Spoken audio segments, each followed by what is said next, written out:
here we are again, happy as can be, all dear old pals and jolly good company. Hello, hello, hello, and welcome back, one and all, to The Library is Open. So I hope you've brought your... I left that there for you to fill in. How are we all today? I hope you're really good. I'm just having a cold brew, courtesy of Bird and Blend. I'm not on commission, and this is not paid promotion, but I love them. I've got this like cold brew press thing, basically, where you put tea in overnight with cold water, and then it's got a filter in the top, and then you can just have like cold tea, which I imagine can be achieved otherwise, but this is just really lovely. This is blueberry pancakes from the Pancake Day collection that they did earlier in the year, so it's beautiful. Just what you need on a hot day, a nice fruity tea. So yes, we are here to finish up the 21 More for 21, aka the most anticipated book releases for the remainder of 2021. We did 11 in the previous part of the video, so we've got another 10 to cover, which are essentially the books that I'm most looking forward to in the rest that are going to be published for the rest of the year. If you haven't seen part 1, go back to my channel and have a look for 21 More for 21 part 1. And then just get yourself up to speed, or don't. The choice is entirely yours. It's a free world. As Ace of Base once said, we live in a free world. I whistle down the wind. I whistled down the wind once, and I didn't get a whole lot else done. It's very time consuming. So without further ado, let's kick off, shall we? And I'll try and keep my eye line straight into the camera.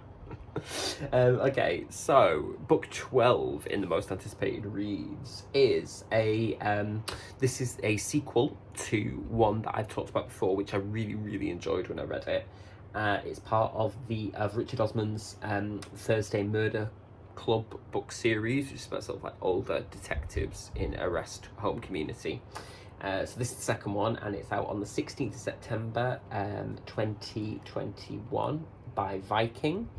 And it's called The Man Who Died Twice. So apparently it picks up on from the following Thursday at the end of the first novel, which if you haven't read, just give that a little Google. Although I don't necessarily know if you have to have read the first one to appreciate it, but I do recommend it. And it says, Elizabeth, who's kind of our protagonist, has received a letter from an old colleague, a man with whom she has a long history. Intriguing. He's made a big mistake and needs her help. His story involves stolen diamonds, a violent mobster, and a very real threat to his life. As the bodies start piling up, Elizabeth enlists Joyce, Ibrahim, and Ron. They're the sort of main characters they're all great, in the hunt for a ruthless murderer. But this time they're up against an enemy who wouldn't bat an eyelid at knocking off 4 septuagenarians, sorry. I haven't got my glasses on, you see, because of the glare.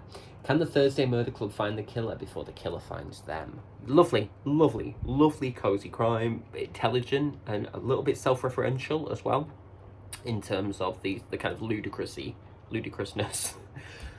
What's going on today with my language? The ludicrousness of the plotline, which is fully embraced, which I love, you know. So that's our first one. Book 13 is by, I'm sorry for these spoilers if you haven't seen it yet, but it's been out for months, so what do you want me to do? Is Lawrence, Drag Queen of Scots, which is by Lawrence Chaney, who won RuPaul's Drag Race Season 2. I'm not actually watching it because I'm not a fan of RuPaul or the format and the sort of saturation and reductive nature that she deals with drag, but I do support the queens on the show if I like them. Because they are hard-working drag artists. And so this is by Lawrence Chaney, who won the UK version's Season 2. And this is published on the 23rd of September by Transworld. And this is an extremely entertaining, they say, memoir from the much-loved Scottish drag artist. It celebrates the little boy learning to sew age 7 and his journey to taking the UK by storm.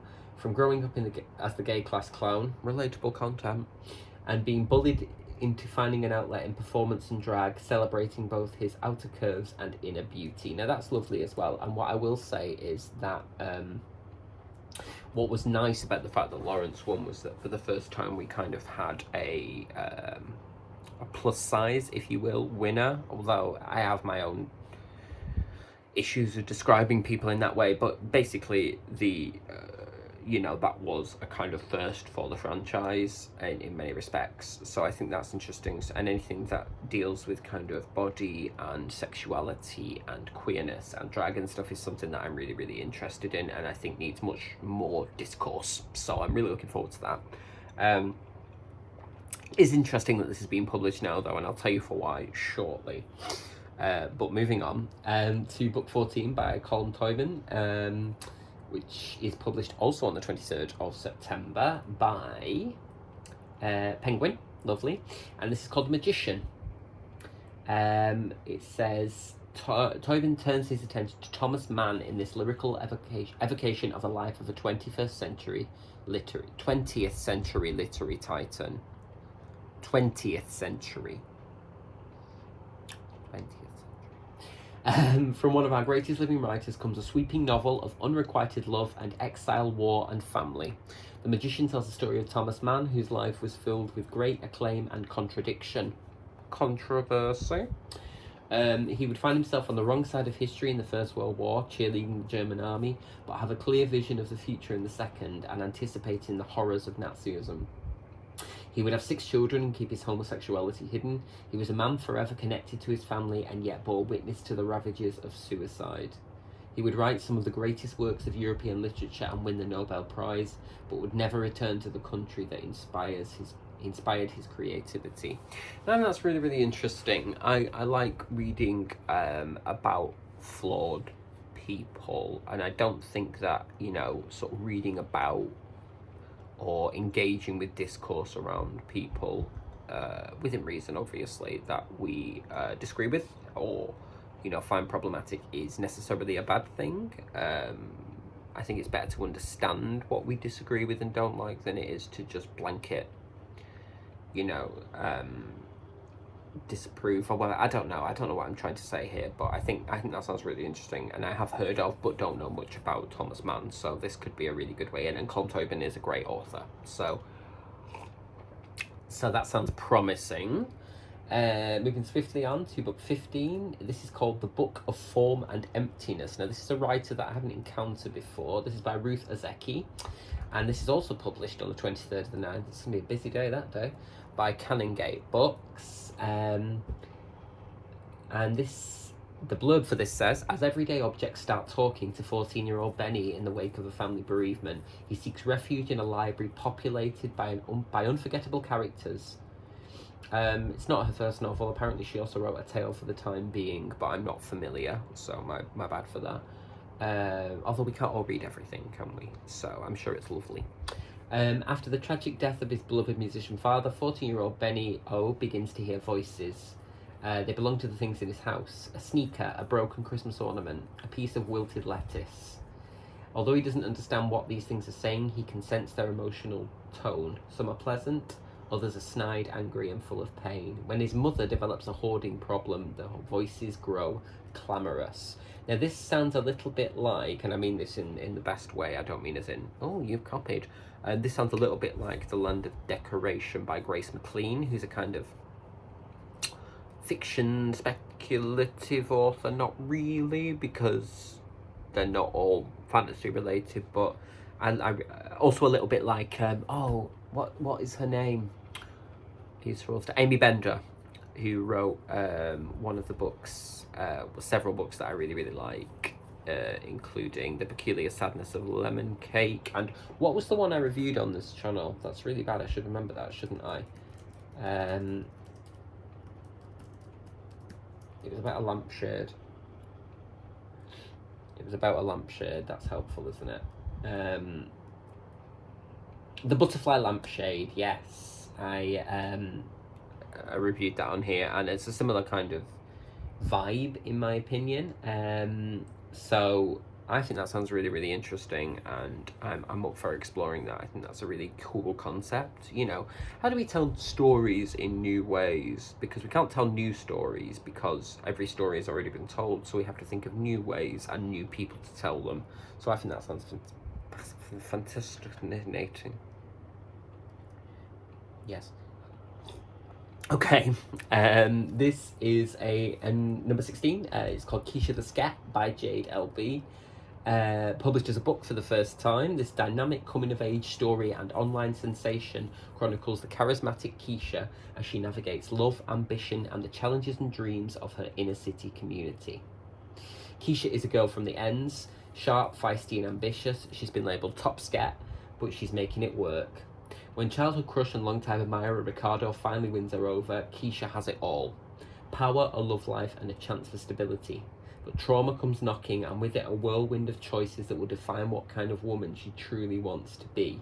So apparently this, and this is my ignorance, which is absolutely on me, this has existed as a kind of digital story for a long time in the phones and websites of fans for decades. A word of mouth sensation, but a British classic in the making. Oh, and it also has essays from contemporary writers Candice Carty-Williams, Caleb Femi, and others. I think that sounds really, really interesting. And again, playing with the form, playing with style, and also, from what I can gather, some crossover with sort of own voice narratives, which is just important, isn't it? You know, we need a variety of voices talking about experiences, be they fictionalized or otherwise. So I think that sounds great. And that's out on, I think it's the 14th of October by Cornerstone. Yes, it is. I'm so clever. / I retain basic information. Okay, so getting near it then now. 17, The Lincoln Highway by Amor Towles, or it might be Towles. I do apologise. I'm not sure if I have said things wrongly, and you know, please correct me.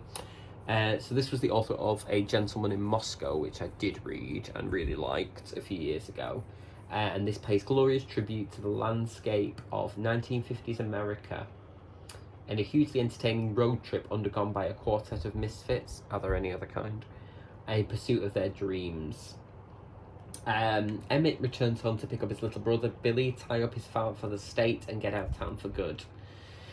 Since leaving the Kansas youth facility where he served... Can we just say as well, I know nobody can really answer this, but why is it Kansas and then Arkansas?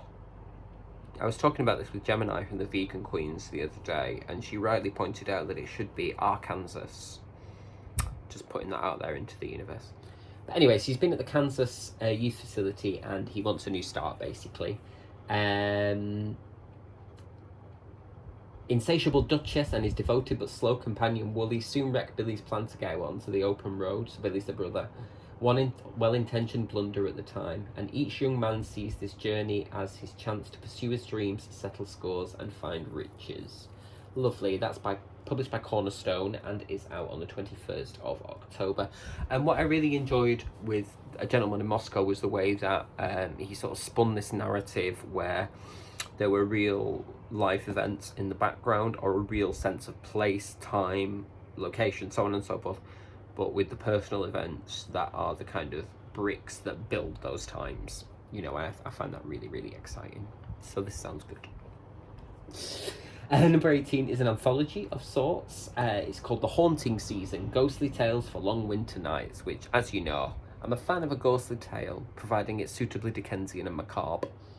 And contributors include Bridget Collins, Karen Millward-Hargrave, Andrew Michael Hurley, Jess Kidd, Laura Purcell. So basically a lot of the people that are dealing in kind of speculative and very kind of British idea of ghosts, the fantasy world, so on and so forth. Bridget Collins in particular, and Laura Purcell I've featured on here before, but I'm aware of a lot of the other authors. And this is basically a wintry collection of ghostly and gothic tales, which could be perfect for Christmas if you wanted to get an early Christmas present for somebody, or indeed buy it when it comes out and then just whack it on the side until crimble.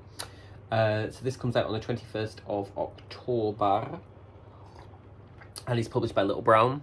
And it says, from a bustling Covent Garden Christmas market to the frosty moors of Yorkshire. Heathcliff!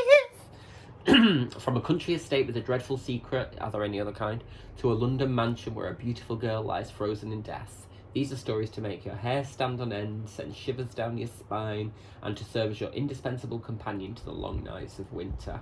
We've said this before, but let's say it again. Fire on, brew, or a toddy of your choice.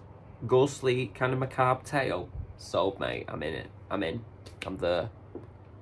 I thought my eye was really red then. It's not. It's just the reflect. You don't need to know that. Oh, here we go. Number 19. Now, this is why I thought it was interesting that they were publishing the Lawrence Chaney autobiography. This is A Drag Queen's Guide to Life by Bimini Boulash, who did not win RuPaul's Drag Race Season 2, but was a massive fan favourite. Bimini is a non-binary drag performer and kind of activist artist. And this memo was announced a long time ago, so I'm wondering if there's something there. By publishing companies, you know, sort of, I don't mean bad rivalry, but in terms of that's just quite interesting. They've both released a book now, but good luck to them both, I say. This honest and hilarious moving book, the one and only Bimini Boulash serves up unforgettable advice on how to embrace a positive attitude and live your best life. Apparently, it tells the story of how drag took Bimini from the brink of self-destruction to the main stage, as well as life lessons drawing on convention-breaking icons from Kate Moss to Katie Price. In this book, Bimini uses all her wily charm. They've used her. Is that because it's in drag? Because I know that Bimini uses they. To show us how to lead the lives we wish we could lead through the life-changing magic of dragging up. Again, I'm in there, you know. I'm interested in that. That's by Penguin. And it's out on the 28th of October. Oh, we're getting near Christmas. Okay, nearly there now, folks. So finally, well, penultimately, I should say, we've got an interesting one by Zadie Smith, who, as you know, I really admire. And this is called The Wife of Willesden, which is adapted from The Wife of Bath, prologue from the Canterbury Tales by Chaucer, and is translated to Kilburn High Road, in the 21st century. So this was commissioned to celebrate Brent's year as Borough of Culture in 2020. So this is last year, isn't it? The Wife of Willesden was due to premiere at the Kiln Theatre London in September 2020. And I don't know if it did premiere there because of, you know, Corona, Patona. So I don't know, but you know, I like a script. I like, as you know, it's my job. I like a script, and I like Zadie Smith, and I like contemporary reimaginings of old tales. So this sounds like it could be good. But if you are going to pick this up, it's probably going to be in play script format. So just be aware of that. And finally, this is a slight cheat. Again, we started with a cheat. Let's end with a cheat, because this is actually out in January just. So did I tell you who published The Wife of Willesden? It's Penguin, and it's out on the 4th of November. Sorry, day before Bonfire Night. Yes, finally, this is out on the 11th of January 2022. Doesn't that seem ridiculous that it's going to be 2022? I don't know why, there's just something about that number. And this is by the author of A Little Life, which was a huge Mathis tome that is quite divisive in terms of the fact that it's very sad. Some people love it, some people really can't get along with it. I really enjoyed it, I thought it was great. And the author also wrote The People in the Trees, which I believe was their debut novel. That's also very interesting, which was about the sort of, in a weird way, it was about a sort of search for eternal youth, but more complicated than that. But this is their new novel, To Paradise. It's hotly anticipated, and the author is Hanya Yanagihara. And this is out on the 11th of January, as I say, by Pam Macmillan. Really looking forward to this. It says, traversing 3 centuries, I'm in, and 3 alternative versions of the American experiment. The author of A Little Life returns with a spellbinding chronicle of love, family, and the excruciating cost of unattainable dreams. In an alternate version of America in 1893, New York is part of the Free States, where people may live and love whomever they please, or so it seems. In 1993, Manhattan is besieged by the AIDS epidemic, and a young Hawaiian man lives with his much older, wealthier partner, hiding his troubled childhood and the fate of his father. And in 2093, in a world riven by plagues and governed by totalitarian rule, a powerful scientist's damaged granddaughter tries to navigate life without him and solve the mystery of her husband's disappearance. That just sounds beautiful, doesn't it? I think that sounds gorgeous. You know, I love a plotline with overlapping alternate versions of reality, or, you know, things that span long periods of time with connections between people.